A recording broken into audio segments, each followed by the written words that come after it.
Preservatives ഒന്നും ചേർക്കാതെ വെറും രണ്ട് ചേരുവകൾ കൊണ്ട് ദിവസങ്ങളോളം സൂക്ഷിക്കാവുന്ന ഒരു അടിപൊളി ജാമിന്റെ റെസിപ്പി ഒന്ന് നോക്കിയാലോ. അപ്പൊ ഇന്ന് നമുക്ക് തയ്യാറാക്കാം ഗ്രേപ്സ് ജാം. അപ്പൊ അതിനായിട്ട് നമുക്ക് വേണ്ടത് 1 കിലോ മുന്തിരിയാണ്. കുരുവുള്ള മുന്തിരി വേണം ഈ ഒരു ജാം തയ്യാറാക്കാനായിട്ട് എടുക്കാൻ. കുരു ഇല്ലാത്ത മുന്തിരിയാണ് എടുക്കുന്നതെങ്കിൽ അതിനൊരു പുളിപ്പ് ഉണ്ടാവും. അപ്പൊ ഈ മുന്തിരി നന്നായിട്ടൊന്ന് കഴുകി വാരി ഒരു പാത്രത്തിലേക്ക് മാറ്റിയതിനു ശേഷം ഇനി അതോടൊപ്പം തന്നെ 1 ലിറ്റർ വെള്ളവും കൂടി ഒഴിച്ച് അടുപ്പത്തേക്ക് വെക്കുക. മുന്തിരി നന്നായിട്ട് വെന്ത് ആ വെള്ളമെല്ലാം നല്ലതുപോലെ ഒന്ന് തിളച്ചു തുടങ്ങിക്കഴിഞ്ഞാൽ ഇതുപോലെ ഒരു തവിയോ അല്ലെങ്കിൽ ഒരു സ്മാഷറോ ഉപയോഗിച്ച് മുന്തിരി നല്ലതുപോലെ വെള്ളത്തിലേക്ക് ഉടച്ച് ചേർക്കുക.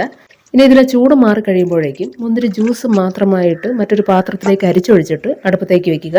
ശേഷം ഇതിലേക്ക് 500 ഗ്രാം പഞ്ചസാര കൂടി ഇട്ട് കൊടുക്കാം കേട്ടോ. ഇനി തുടരെ ഇളക്കി കൊടുത്ത് നമുക്കിതൊന്ന് വറ്റിച്ചെടുക്കണം. ഈ വെള്ളമൊക്കെ ഒന്ന് വറ്റി മുന്തിരി ജ്യൂസ് ചെറിയ തോതിലൊന്ന് കുറുകി വരുന്നത് വരെ തുടരെ ഒന്ന് ഇളക്കി കൊടുക്കുക.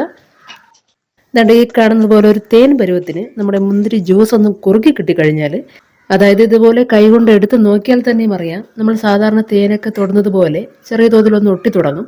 ഈ സമയം അടുപ്പിൽ നിന്ന് മാറ്റിയിട്ട് ചൂടാറി വരുമ്പോഴേക്കും, അതായത് ചെറു ചൂടോടുകൂടി ഒരു ഗ്ലാസ് ജാറിലേക്ക് മാറ്റുക.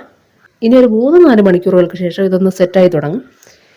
ഇത് നമുക്ക് ഫ്രിഡ്ജിൽ വെക്കാതെ ദിവസങ്ങളോളവും ഫ്രിഡ്ജിൽ വെച്ച് ആഴ്ചകളോളവും ഉപയോഗിക്കാം. അപ്പോൾ ഇത്രയേ ഉള്ളൂ. വളരെ സിമ്പിളായിട്ടുള്ള റെസിപ്പിയാണ്. എല്ലാവരും ട്രൈ ചെയ്ത് നോക്കുക. മറ്റൊരു വീഡിയോയുമായി കാണുന്നവരേക്കും നന്ദി, നമസ്കാരം.